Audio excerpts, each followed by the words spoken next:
Con los votos de Elena Hayton de Nolasco, Juan Carlos Maqueda, Ricardo Lorenchetti y Horacio Rosati, el máximo tribunal declaró la inconstitucionalidad del impuesto a las ganancias sobre las jubilaciones y pensiones. Pero al mismo tiempo pidió que el Congreso Nacional dicte una ley que exima a las jubilaciones de este impuesto, debiendo reintegrarse a la demandante los montos retenidos desde la interposición del reclamo.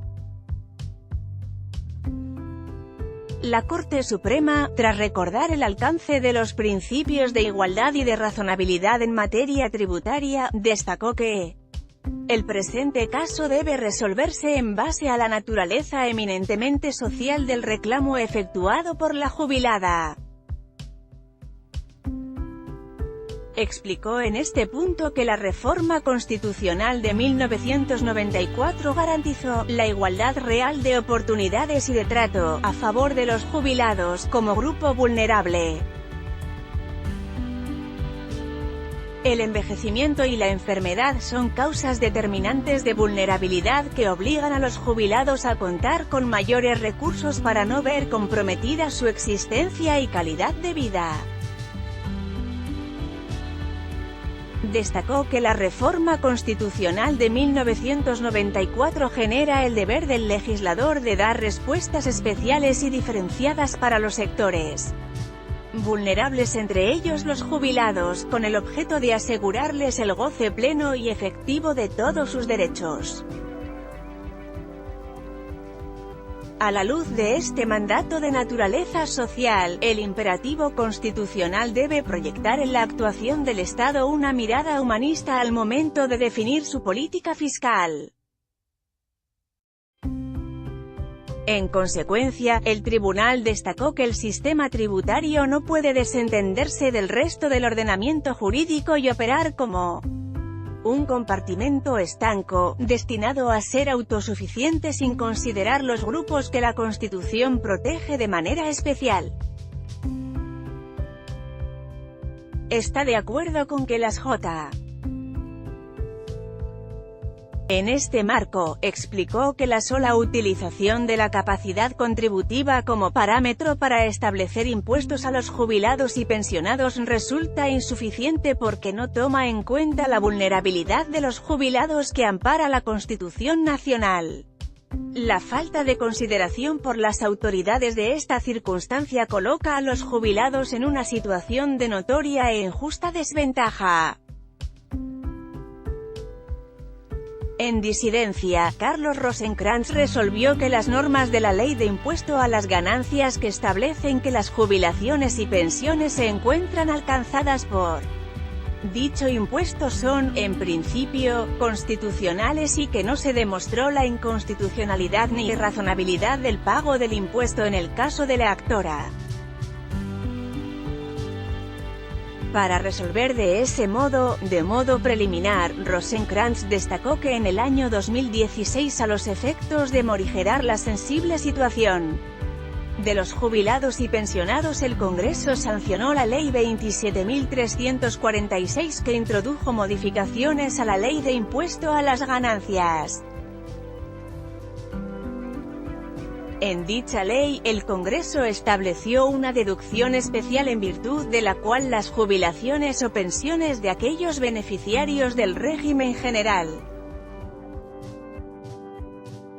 con ingresos exclusivamente de naturaleza previsional, son gravadas recién a partir de una suma que, al día de hoy, es de $62.462,22. Luego, Rosenkrantz indicó que las jubilaciones y pensiones son renta, tal como ella es definida por la Ley de Impuesto a las Ganancias y que, en tanto tal, se encuentran gravadas por dicho impuesto. Adicionalmente, sostuvo que el cobro del impuesto a las ganancias a los jubilados no constituye un supuesto de doble imposición. Ello es así, por cuanto los aportes previsionales no son gravados por el impuesto a las ganancias que tributa quien se encuentra en actividad dado que ellos son deducibles de los ingresos gravados con el impuesto a las ganancias. Asimismo, el impuesto a las ganancias que se paga en actividad y el que se paga por recibir beneficios jubilatorios responde a hechos imponibles distintos que gravan distintas manifestaciones de riqueza. Para Rosenkrantz, el impuesto a las ganancias no viola el artículo 14 bis según el cual los beneficios de la seguridad social deben tener el carácter integral e irrenunciable.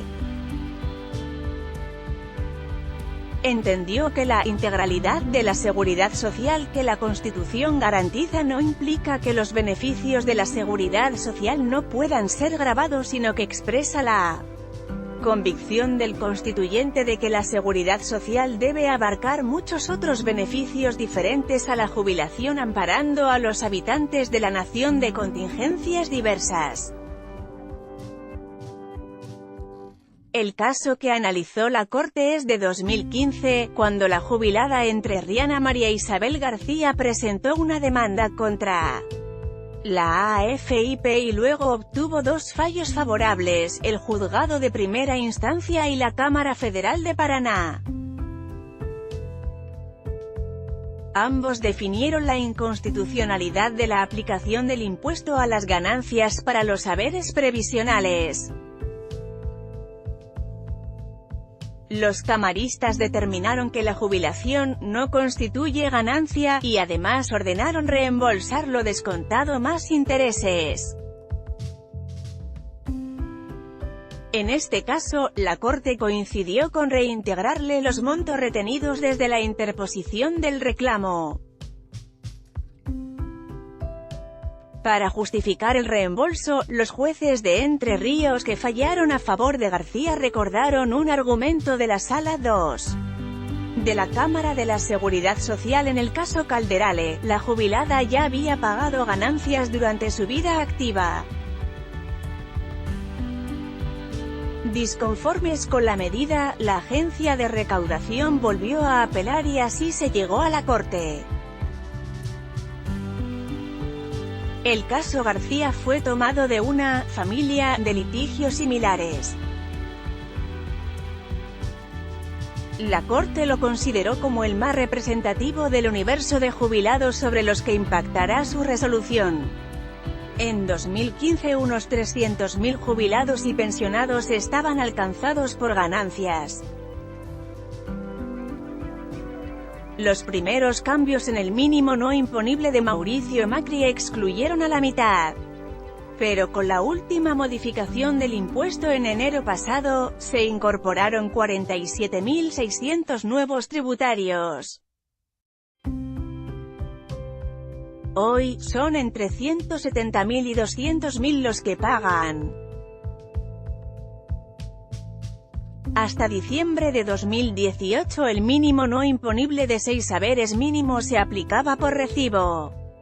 Para estar alcanzado, un mayor tenía que recibir más de $55.854 mensuales de jubilación o de pensión, contabilizado por separado.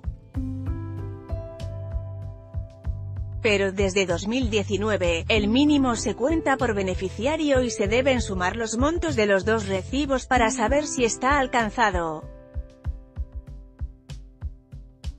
El nuevo tope para marzo, abril y mayo es de $62.462. En la ANSS aseguran que solo lo pagan los jubilados con ingresos más altos y temen por el costo fiscal de la decisión adversa. El cierre definitivo a la demanda de García fijará precedente, cascada, en tribunales inferiores, al mismo tiempo que generará una jurisprudencia sobre la aplicabilidad del impuesto en términos conceptuales a la clase pasiva. Se cuentan unos 2.000 expedientes a la espera de este fallo. Los asesores legales de la ANSS consideran que el Ejecutivo es el único poder autorizado para aplicar eximiciones impositivas, según lo determine el Legislativo. Pero además, el organismo previsional niega que el cobro sea irracional o desmedido, ya que solo alcanza a una porción muy pequeña de los 7 millones de jubilados registrados. Doc 27997.pdf Universalización del caso Badaro. Para los próximos meses espera un segundo fallo de resonancia para los jubilados. Es un amparo colectivo presentado hace más de 10 años por el exdefensor del pueblo, Eduardo Mondino, para universalizar el reajuste de haberes logrado en el caso Badaro. En este tema, también incluido en la Agenda 2019, la Corte debe resolver el reconocimiento de una acción de clase arrastrada desde 2009 por el cálculo de la movilidad jubilatoria del período 2002 a 2006. Por un lado, los magistrados deben decidir si el defensor del pueblo está legitimado para actuar en estas situaciones, algo que cuenta con el visto bueno en más de una vocalía del tribuna. Por otro, deben fijar qué retroactividad correspondería a los afectados, total, parcial o ninguna. No serán favorecidos los que se jubilaron después de 2006, los que aceptaron la reparación histórica. Ya tiene incluida el fallo Badaro, los familiares de los jubilados fallecidos en los casi 11 años en que se demoró el expediente, los que hicieron un juicio y ya lo cobraron, los que cobraban el haber mínimo entre 2002 y 2006 porque tuvieron mejoras superiores a Badaro. Sí estarán en condiciones de recibir una buena noticia los que no firmaron la reparación, los que no tienen juicio en curso contra el Estado y los que se jubilaron después de diciembre de 2006. Expertos laboralistas afirman que por un juicio, Badaro y los abuelos recibieron unos $800.000 en promedio. La extensión de ese beneficio llegaría ahora a 12.000 jubilados más. Serían unos $9.600 millones de gasto adicional por el fallo Mondino. En tribunales calculan que si el Estado decidiera cancelar todos los juicios abiertos por reajustes de haberes previsionales debería desembolsar unos $120.000 millones.